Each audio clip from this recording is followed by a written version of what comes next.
Ya saudara, mari kita berdoa sebelum kita mendengarkan firman Tuhan. Tuhan, kami datang ke hadirat-Mu yang kudus dan mulia, dan kami bersyukur ya Tuhan untuk undangan-Mu hari ini. Kami boleh kembali datang ke hadirat-Mu, memuji dan menyembah Engkau. Tuhan, berkenanlah untuk menerima segala pujian kami yang kami tujukan hanya bagi Engkau ya Tuhan. Dan saat ini juga Tuhan, berkenanlah untuk menyapa setiap kami dengan kebenaran firman-Mu. Tuhan, berkati kami dengan kebenaran firman-Mu, baik bagi hamba-Mu yang menyampaikan maupun setiap kami yang mendengar. Sehingga hidup kami boleh sekali lagi dipenuhi oleh firman Tuhan. Hidup kami boleh sekali lagi diarahkan, dibentuk, diutus oleh kebenaran firman Tuhan. Berfirmanlah ya Tuhan, dan biarlah setiap kami boleh sedia mendengarkan Tuhan. Dalam nama Tuhan Yesus, penebus kami yang hidup, kami berdoa. Amin. Selamat pagi saudara. Kita bersyukur pada Tuhan untuk kesempatan hari ini kita kembali merenungkan firman Tuhan. Saya mengajak kita membuka kembali dari Injil Yohanes. Kita akan melanjutkan seri khotbah saudara dari Injil Yohanes, dan untuk tahun ini seri khotbah dari Injil Yohanes sampai pada bagian ini yang hari ini kita baca, dan kita akan lanjutkan kembali di awal tahun depan. Mari kita membaca dari Yohanes pasal 13 ayat 31 sampai 38. Yohanes 13 ayat 31 sampai 38. Silakan saudara-saudara memperhatikan di Alkitab masing-masing, dan saya akan membacakan bagi kita semua. Demikian firman Tuhan. Sesudah Yudas pergi, berkatalah Yesus, sekarang anak manusia dimuliakan dan Allah dimuliakan di dalam dia. Jikalau Allah dimuliakan di dalam dia, Allah akan memuliakan dia juga di dalam dirinya dan akan memuliakan dia dengan segera. Hai anak-anakku, hanya sebentar lagi aku ada bersama kamu. Kamu akan mencari aku, dan seperti yang telah kukatakan kepada orang-orang Yahudi, ke tempat aku pergi, kamu tidak dapat datang. Demikian pula sekarang aku mengatakannya kepada kamu juga. Aku memberikan perintah baru kepada kamu, yaitu supaya kamu saling mengasihi. Sama seperti aku telah mengasihi kamu, demikian pula kamu harus saling mengasihi. Dengan demikian, semua orang akan tahu bahwa kamu adalah murid-muridku jikalau kamu saling mengasihi. Simon Petrus berkata kepada Yesus, Tuhan, kemanakah engkau pergi? Jawab Yesus, ke tempat aku pergi, engkau tidak dapat mengikuti aku sekarang, tetapi kelak engkau akan mengikuti aku. Kata Petrus kepadanya, Tuhan, mengapa aku tidak dapat mengikuti engkau sekarang? Aku akan memberikan nyawaku bagimu. Jawab Yesus, nyawamu akan kau berikan bagiku. Sesungguhnya aku berkata kepadamu, sebelum ayam berkokok, engkau telah menyangkal aku 3 kali. Demikian bacaan firman Tuhan pada hari ini. Nah saudara, di meja makan ya, sesuatu yang sehari-hari kita alami, makan, minum gitu ya. Saudara, di meja makan saya kira tidak hanya tersaji makanan, minuman gitu ya, mulai dari appetizer, main course, mungkin sampai dessert kalau kita makan lengkap ya, 4 sehat 5 sempurna begitu saudara. Tapi saudara, ada juga momen-momen yang terjadi ketika kita bersantap bersama di sebuah meja makan begitu ya. Di sebuah meja makan bisa ada hidangan-hidangan, makanan, minuman, tapi juga ada hidangan-hidangan yang tidak terduga begitu ya. Melalui pembicaraan-pembicaraan yang terjadi di seputar meja makan saudara. Misalnya begitu ya, ada kisah masa lalu, ada gosip, ada penyangkalan gitu ya. Sampai rahasia-rahasia kehidupan itu bisa ada di meja makan gitu. Nah saudara, ada juga momen-momen yang tidak terduga bisa terjadi di meja makan, mungkin ya mulai dari lamaran begitu ya, ada seorang yang melamar sampai perpisahan saudara. Nah saudara, begitu juga dengan apa yang terjadi di meja makan Yesus bersama dengan murid-muridnya. Saudara, pada waktu itu Tuhan Yesus dan murid-muridnya tidak hanya makan dan minum, tapi di meja makan waktu itu ada berbagai pembicaraan yang terjadi. Bahkan ada pengkhianatan yang dilakukan oleh seorang Yudas Iskariot, seperti yang Yohanes catatkan. Sesudah itu Tuhan Yesus mengambil roti, mencelupkannya, memberikannya kepada Yudas anak Simon Iskariot.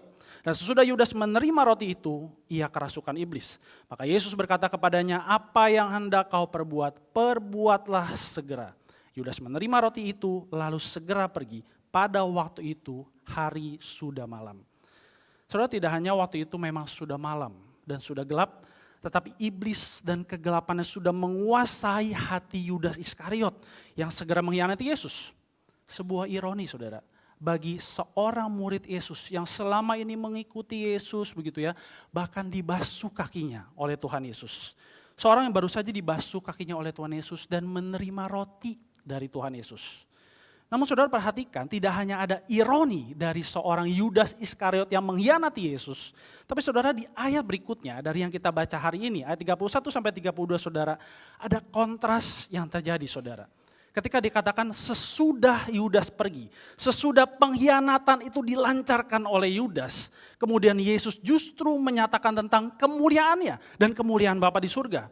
Seperti sebuah komedi saudara ya. Perkataan Yesus itu sepertinya mentertawakan apa yang Yudas lakukan. Pengkhianatan yang Yudas segera lakukan itu. Saudara, bagaikan sebuah cerita baru saja terjadi ironi begitu ya. Seakan-akan hidup Yesus ini akan mengenaskan begitu. Tapi Tuhan Yesus berkata, segera aku akan dimuliakan dan Bapa dimuliakan di dalam aku. Dan jika Bapa dimuliakan di dalam aku, maka dia juga akan memuliakan aku di dalam dirinya. Dan itu akan dilakukan segera. Saudara, tidak hanya pengkhianatan yang akan segera dilakukan oleh Yudas Iskariot. Tapi di saat yang sama kemuliaan Allah segera dinyatakan. Bahkan ketika ada pengkhianatan, bahkan ketika ada kegelapan di dalam hati seorang Yudas Iskariot. Kemuliaan Allah tidak akan bisa dikalahkan oleh apapun.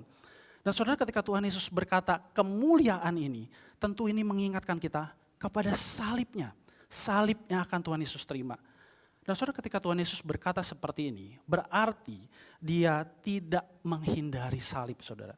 Dia justru menyambutnya dengan kasih dan ketaatan. Kasih yang harus ia genapi, Tuhan Yesus harus menggenapi kasih itu, kemuliaan itu dengan dia pergi saudara. Tuhan Yesus menyatakan kamu akan mencari aku, dia menyatakan kepada murid-muridnya. Tapi ke tempat aku pergi, kamu tidak dapat datang, demikian pula sekarang aku mengatakannya kepada kamu juga. Saudara, kepergian Tuhan Yesus, baik yang dicatat oleh Injil Yohanes maupun juga di Injil-Injil lain, misalnya di Injil Lukas begitu ya. Saudara, ini jelas menunjuk kepada salib Yesus kembali. Eksodus baru, keluaran baru yang Tuhan Yesus lakukan tidak hanya untuk membawa sebuah bangsa keluar dari tanah perbudakan, tapi seluruh umat manusia, seluruh bangsa di bawah Tuhan Yesus dari perbudakan dosa.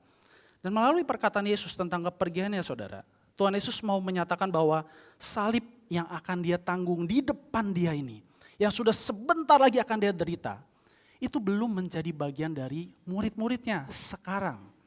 Saudara, salib Yesus yang menjadi eksodus yang baru, membawa manusia keluar dari dosa, adalah misi keselamatan yang harus digenapi oleh Tuhan Yesus dan hanya Yesus sendiri, Sang Anak Domba Allah yang menghapus dosa dunia.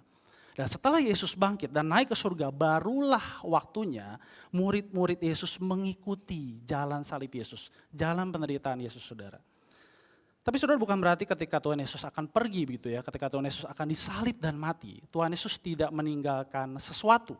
Saudara, ada pesan yang Tuhan Yesus tinggalkan ketika dia berkata bahwa ada perintah baru yang aku tunjukkan kepada kamu. Saudara, bagaikan orang yang sedang akan perpisahan begitu ya, meninggalkan sesuatu, meninggalkan pesan. Tuhan Yesus pun meninggalkan perintah yang baru atau cara hidup yang baru bagi murid-muridnya saudara. Saudara, ini sebenarnya bukan perintah atau cara hidup yang betul-betul baru dibuat dari nol begitu, tidak ya. Saudara, di dalam bagian-bagian Alkitab lain, perintah baru dari Tuhan Yesus itu sudah pernah dicatat begitu ya. Misalnya di dalam kitab Imamat pasal 19 ayat 18. Di sana dikatakan, janganlah engkau menuntut balas dan janganlah menaruh dendam terhadap orang-orang sebangsamu, melainkan kasihilah sesamamu manusia seperti dirimu sendiri. Akulah Tuhan. Di ayat 34, Imamat 19 juga dikatakan orang asing, ya kali ini orang asing bukan sesama orang Israel begitu ya. Yang tinggal padamu harus sama bagimu seperti orang Israel asli dari antaramu. Kasihilah dia seperti dirimu sendiri, karena kamu juga orang asing dahulu di tanah Mesir. Akulah Tuhan Allahmu. Dan Tuhan Yesus saudara kembali menggaungkan hukum yang kedua ini yang sama bobotnya dengan hukum yang pertama. Kasihilah sesamamu manusia seperti dirimu sendiri.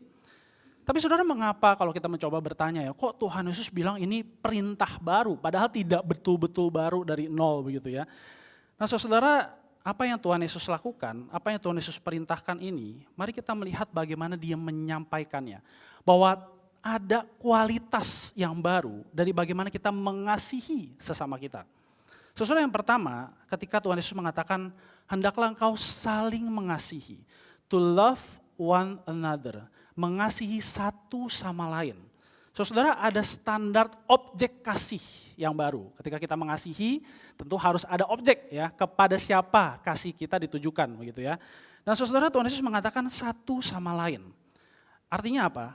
Mulai dari sesama murid. sesama murid Kristus yang 11 itu begitu ya, sesama orang percaya gitu. Saudara, kedengarannya mudah gitu ya, oh mengasihi sesama orang Kristen begitu ya, oh sepertinya gampang sekali begitu. Tapi saudara ingat bahwa setiap orang percaya adalah sama-sama manusia berdosa. Memiliki latar belakang hidup masing-masing, memiliki karakter-karakter masing-masing, memiliki berbagai sisi kehidupan yang tidak pernah dipikirkan sebelumnya. Dan kepada orang-orang seperti itu, Tuhan Yesus bilang, kasihilah sesamamu, saling mengasihi, to love one another. Ada standar objek kasih yang baru, saudara ya. Kemudian yang kedua, saudara, ketika Tuhan Yesus berkata, ada standar ukuran kasih yang baru ketika dia berkata, sama seperti aku telah mengasihi kamu, demikianlah kamu saling mengasihi. Saudara, ukuran kasihnya itu bukan ditentukan oleh kita, bukan ditentukan oleh manusia, tapi sama seperti Yesus telah mengasihi murid-muridnya. Sama seperti Yesus telah mengasihi kita, demikianlah kalian harus saling mengasihi, kata Tuhan Yesus. So, sebuah standar yang lagi-lagi lebih dari sekedar sebuah perasaan, lebih besar dari kebaikan moral manapun. So, saudara, mungkin kita masih sedikit merasa berpikir, masih gampang begitu ya. Tuhan Yesus memberikan kasih yang besar, saya bisa sepertinya mengejar kasih itu gitu. Nah, saudara, mungkin dua pernyataan dari D.A. Carson bisa membantu kita untuk memahami dan memikirkan kembali bagaimana kita melihat akan perintah baru ini, saudara ya. Saudara, D.A. Carson berkata bahwa perintah baru ini cukup sederhana, ya, kalimatnya cukup sederhana, sehingga anak-anak kecil aja bisa menghafal dan menghargainya, gitu ya. Tapi saudara, sekaligus kalimat ini, perintah baru ini begitu dalam maknanya, sampai-sampai orang dewasa seperti kita, begitu ya, begitu bodoh dalam memahami dan mempraktekannya. Saudara, ini kalimat yang saya kira sangat on point. Secara kalimat, perintah baru Yesus itu mudah sekali untuk diucapkan, mudah sekali untuk dihafal. Anak-anak yang hatinya polos bisa menghargai dengan begitu rupa gitu ya. Tapi saudara, ketika kita melihat maknanya yang jauh lebih dalam, ada standar objek kasih yang baru, ada standar ukuran kasih yang baru yang Tuhan Yesus berikan. Bukankah kita harusnya melihat betapa bodohnya kita? Betapa sulitnya murid-murid waktu itu dan bahkan juga setiap kita untuk melakukan, untuk mempraktekkan perintah baru ini. Tapi saudara, ketika sulit bukan berarti tidak mungkin. Saudara, D.A. Carson melanjutkan dengan berkata bahwa semakin kita menyadari kedalaman dosa kita, maka semakin kita mengenali kasih Yesus. Semakin kita mengenali dan menghargai kasih Yesus, standar kasih Yesus semakin jelas terlihat bagi kita. Semakin terlihat standar kasih Yesus, semakin kita kembali menyadari betapa egois dan berdosanya kita. Saudara, mulailah dengan menyadari betapa dalamnya dosa kita. Dan di saat yang sama, kita menyadari bahwa kita membutuhkan kasih Yesus. Ketika kita terus-menerus mengalami kasih Yesus, maka kita akan melihat kasih itu semakin besar, semakin besar, semakin besar. Dan di saat yang sama kita melihat betapa bodohnya saya, betapa sulitnya saya untuk bisa mengasihi sebesar Yesus mengasihi saya. Dan saudara, Tuhan Yesus tidak hanya memberikan perintah baru, cara hidup yang baru, lalu setelah itu apa begitu ya. Tapi Tuhan Yesus menyatakan ada buahnya jika murid-murid dan setiap kita juga sungguh melakukannya, saudara. Dengan demikian, kata Tuhan Yesus, semua orang, seluruh dunia akan tahu bahwa kamu semua adalah murid-muridku jikalau kamu saling mengasihi. Saudara, buah dari cara hidup baru ini adalah meja perjamuan, meja makan bersama dengan Yesus. Orang-orang yang berkumpul bersama Yesus. Itu tidak dibatasi hanya segelintir orang, 11 murid Yesus, satu suku bangsa Yahudi atau dua suku bangsa. Tapi semua orang dari segala suku bangsa akan tahu bahwa orang-orang yang saling mengasihi itu adalah murid-murid Yesus. Dan setiap orang-orang yang sungguh mengasihi satu sama lain itu bisa berkumpul di satu meja yang sama. Meja perjamuan Yesus. Nah saudara, tapi cara hidup seperti ini begitu ya, ketika Tuhan Yesus memberitahukan, hendaklah kamu saling mengasihi, to love one another, sama seperti aku telah mengasihi kamu. Saudara, sepertinya cara hidup ini tidak masuk di hati seorang Petrus gitu ya. Murid yang senang, hobinya menjawab Yesus begitu dengan keberanian begitu ya. Saudara, Petrus yang pada waktu Tuhan Yesus mau membasuh kaki murid-murid, ya, dia melontarkan pertanyaan, dia sepertinya protes begitu ya. Kali ini dia melontarkan pertanyaan lagi, seakan protes lagi ketika dia berkata, Tuhan, kemanakah engkau pergi? Tuhan, kenapa aku gak bisa ikut sekarang? Kenapa aku akan memberikan nyawaku bagimu? Saudara, kesannya wah berani sekali Petrus ini begitu ya. Tapi saudara, Petrus sepertinya keskip ya akan perkataan Yesus sebelumnya. Dan saudara, keberanian Petrus ini memang dicatat di Injil-Injil yang lain begitu ya. Ketika dia berkata di Injil Matius, Markus misalnya, biarpun mereka semua terguncang imannya karena engkau, aku sekali-sekali tidak gitu ya. Sekalipun aku harus mati bersama-sama engkau, aku tidak akan menyangkal engkau. Dan semua murid dikatakan oleh Matius, semua murid yang lain pun berkata demikian gitu ya. Tuhan, aku bersedia masuk penjara dan mati bersama-sama dengan engkau. Injil Lukas mencatat demikian. Seorang Petrus yang sangat berani kelihatannya, sangat mencintai Yesus kelihatannya begitu ya. Namun saudara, apakah semua perkataan Petrus ini terbukti? Saudara, sebagai pembaca modern di masa kini kita tahu dan kita bisa membaca dari respon Tuhan Yesus bahwa Petrus tidak bisa membuktikan semua perkataannya. Ketika ayam berkokok 3 kali, dia menyangkal Tuhan ya, dia menyangkal gurunya. Cintanya gagal, keberaniannya gagal dengan diperdengarkannya ayam yang berkokok. Saudara, Petrus memilih untuk menahan Tuhan Yesus dari penderitaannya.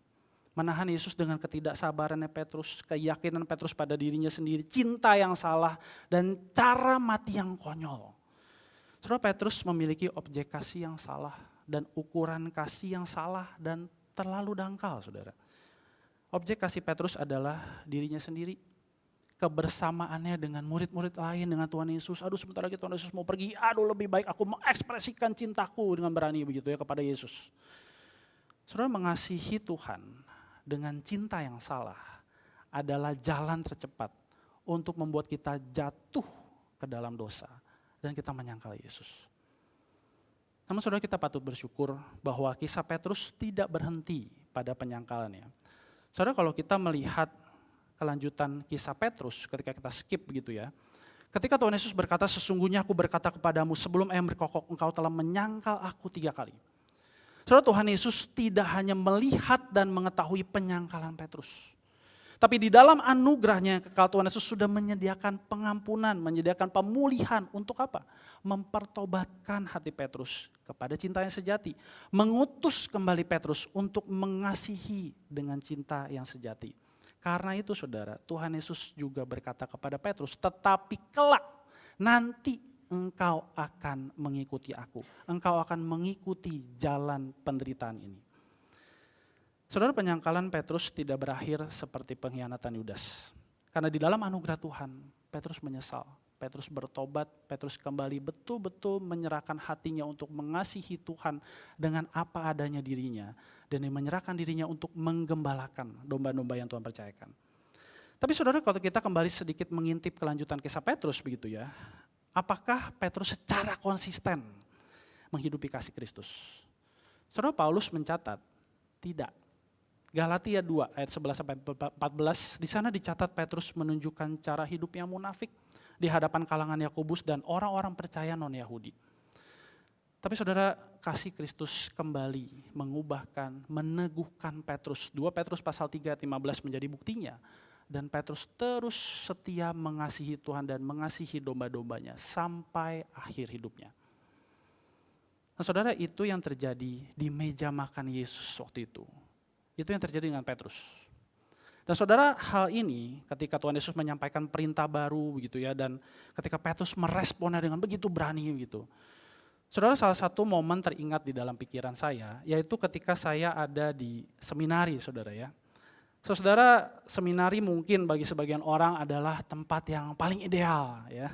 Tempat yang mungkin kalau dikasih label ya, paling Kristen begitu ya saudara ya. Dan mungkin salah satu sisi kehidupan di seminari yang dianggap ideal adalah saling mengasihi gitu ya. Kenapa bisa dianggap ideal? Karena isinya mahasiswa teologi, calon hamba Tuhan, masa tidak bisa saling mengasihi, harus diajarin begitu ya. Tapi saudara, realita di lapangan, setidaknya ketika saya berada di sana, itu berbicara yang lain. Saudara, bagi kami sebagai mahasiswa teologi, sangat sulit untuk saling mengasihi, to love one another. Saudara, ada begitu banyak interaksi, baik kecil maupun besar, yang membuat kami rasanya, aduh susah banget mengasihi teman yang satu ini. Aduh susah banget mengasihi dosen yang satu ini, begitu. Saudara, ada terlalu banyak interaksi secara rutin, secara intens. Saudara bayangkan ya, mahasiswa teologi, ada ratusan, ketemu setiap hari, di chapel ketemu, lagi ibadah ketemu, lagi kerja bakti ketemu, begitu ya. Lagi ada acara, camp pemuda ketemu, tiap kali ketemu. Dan ada berbagai gesekan, ada berbagai perdebatan, ada berbagai pertikaian. Kami sangat sulit untuk saling mengasihi.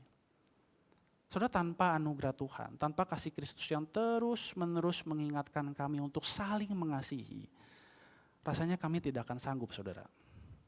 Nah, saudara, itu di seminari, gitu ya. Bagaimana dengan gereja? Bagaimana dengan kehidupan setiap kita sebagai orang-orang Kristen, sebagai satu tubuh Kristus? Nah, saudara, di Grace Life, kalau kita ingat begitu ya, ada Spark. Aduh, ini contekannya udah kelihatan ya. Saudara, SPARK ya. Ini yang contekannya udah kelihatan satu. Saudara ingat yang lain? Akronimnya apa? S, apa itu? Waduh, kayaknya scripture ya. Kalau lupa, kayaknya mesti ulang nonton video yang tadi awal ibadah gitu ya. Saudara, itu semua ada di sana. P apa?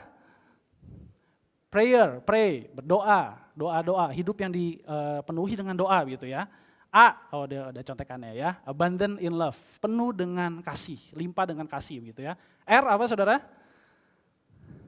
Oh, ada suara-suara kayaknya betul kali ya, reproduction ya, kita adalah gereja yang mau terus bermultiplikasi gitu, menanam gereja baru. K, apa saudara yang terakhir? Ada suara-suara saya anggap tahu ya, kingdom minded ya, fokus kita selalu adalah tentang kerajaan Allah. Pekerjaan Injil yang kita lakukan adalah tentang pekerjaan Allah. Ya, nah saudara, ada satu akronim ini yang mau saya ajak kita untuk lihat lebih dalam ya, A ini ya, abundant in love. Saudara, di website kita, saudara dicatat tentang abundant in love ini dan saya ajak kita coba baca bersama-sama begitu ya. Mari kita baca sama-sama, ada 2 slide, 1, 2, 3. Kami ingin menjadi komunitas yang penuh dengan kasih. Kami menerima semua orang dengan masa lalu seperti apapun dan dalam kondisi bagaimanapun untuk dibangun dengan kuasa dan kasih Kristus. Lanjutkan, Grace Life Community Church juga bukan gereja untuk suku atau ras tertentu. Karena Kristus sudah menghapuskan semua perbedaan itu. Kami ingin kasih diekspresikan dalam pelayanan kami.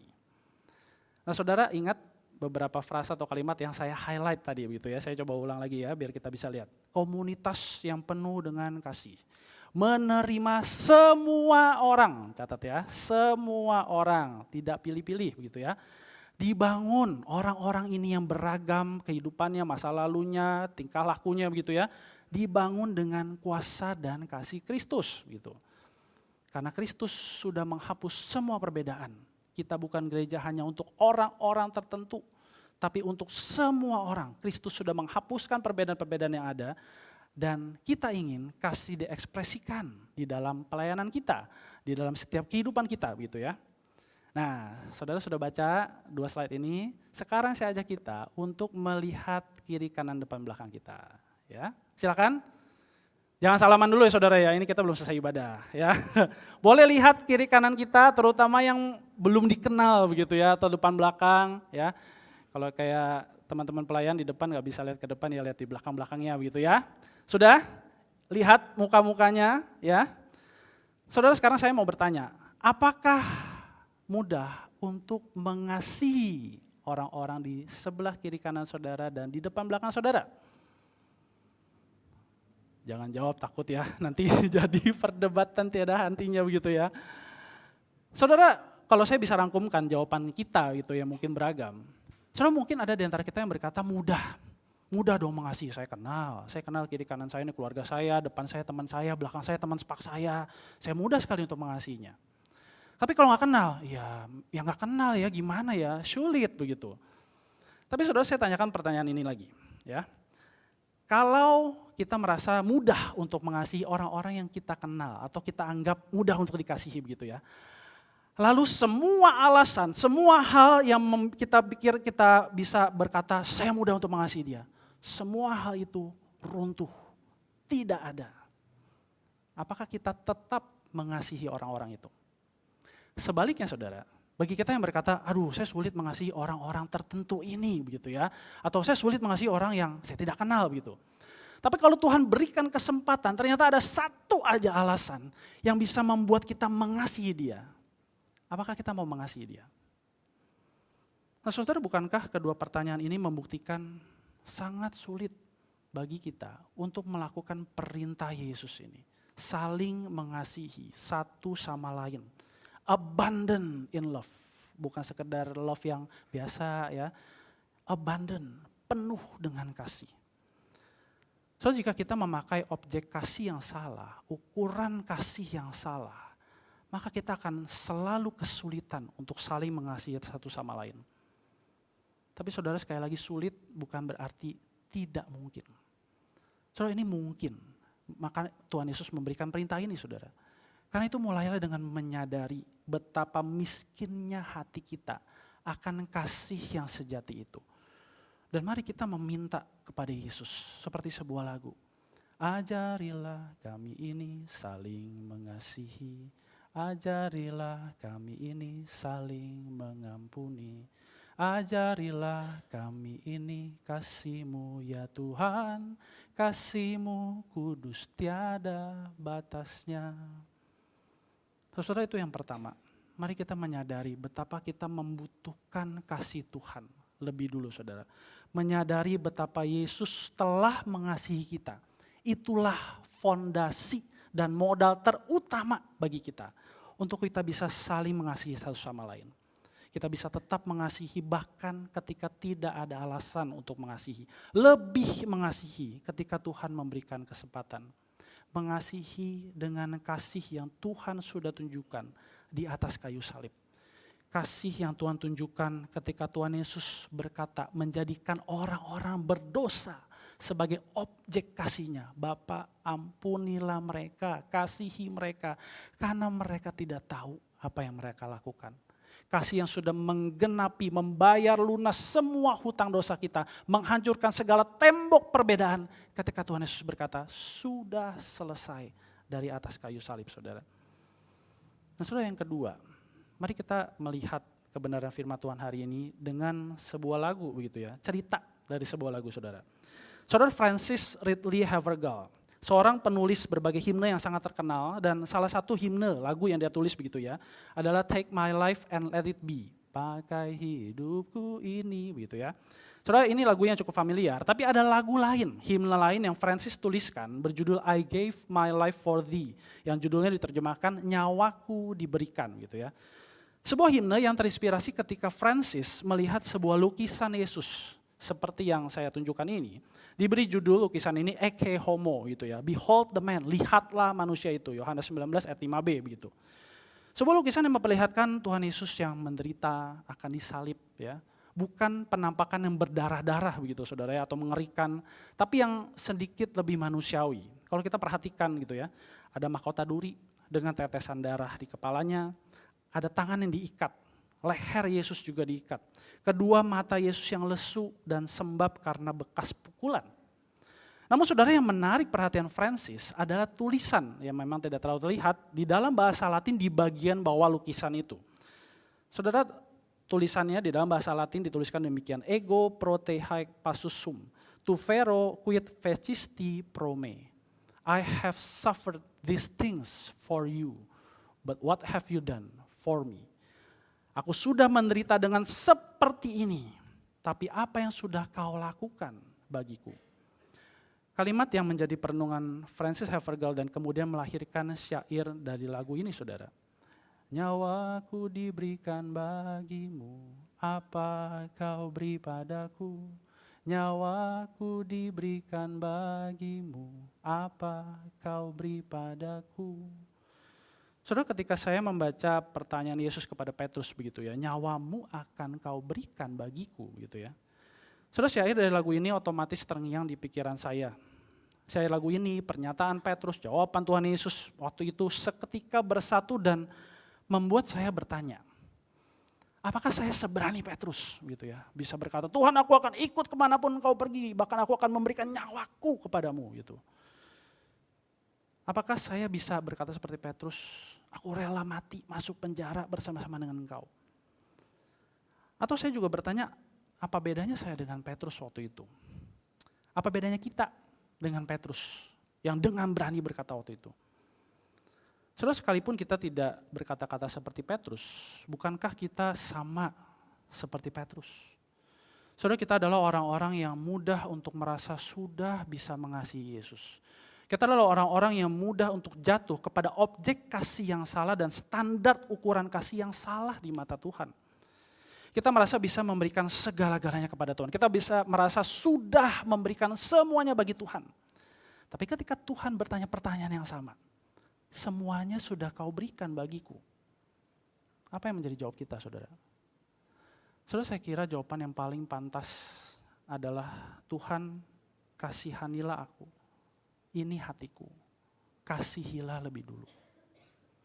Saudara, tanpa Kristus lebih dulu mengasihi kita, kita tidak mungkin mampu untuk memberikan apapun kepada Yesus. Saudara, terimalah kasih Yesus yang tercurah dengan begitu limpah dari atas salib. Begitu sabar menghadapi penyangkalan-penyangkalan hati kita. Begitu mengampuni hati kita yang miskin dengan kasih yang sejati. Dan bahkan ketika kita jatuh, kita terpuruk dalam hidup ini, kita merasa kita gagal mengasihi Tuhan.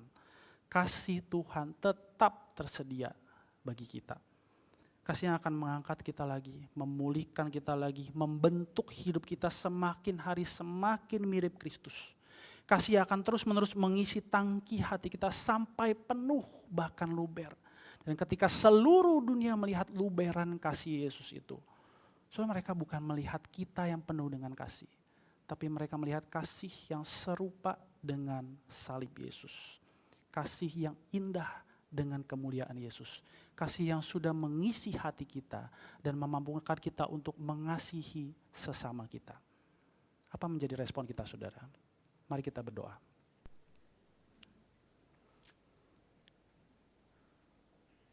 Saudara, mari kita mengambil waktu teduh di hadapan Tuhan, dan di dalam doa, mari kita tanyakan dua hal ini.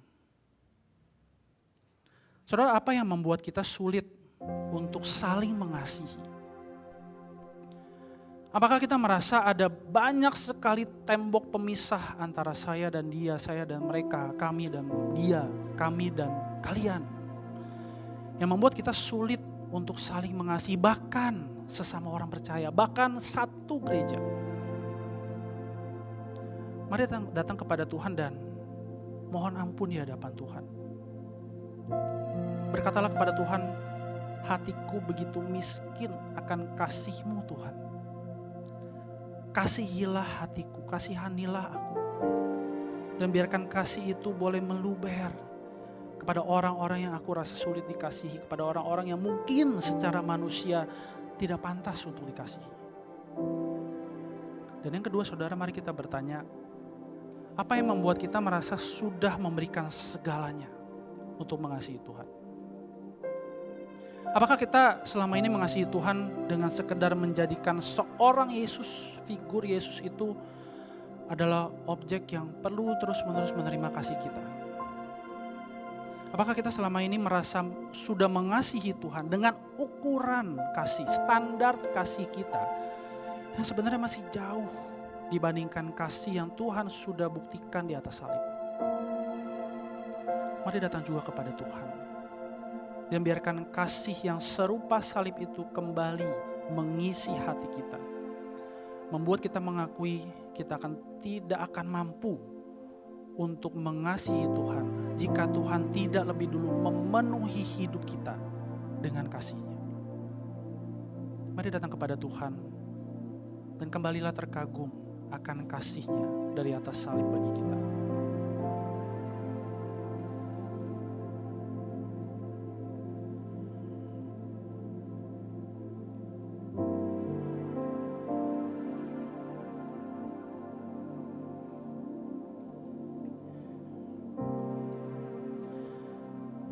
Tuhan, kami menyerahkan seluruh hati kami, apa adanya di hadapan Tuhan saat ini.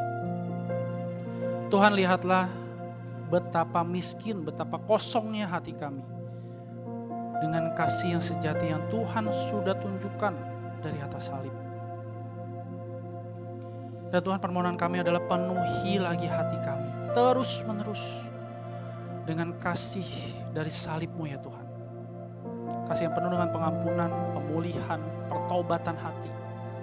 Kasih yang lebih dulu mengubahkan hati kami, memampukan hati kami untuk mengasihi sesama kami.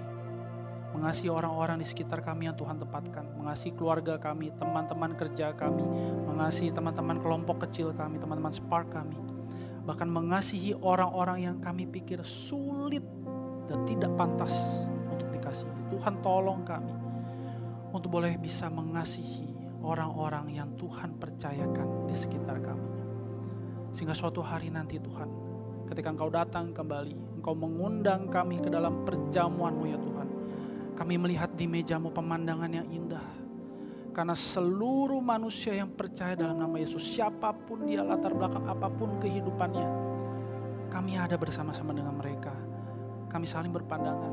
Kami tahu kami saling mengasihi. Dan kami tahu kami sudah dikasihi oleh Yesus yang sama, yang sudah mati bagi kami. Terima kasih Tuhan. Dengarlah doa kami. Dalam nama Tuhan Yesus kami berdoa.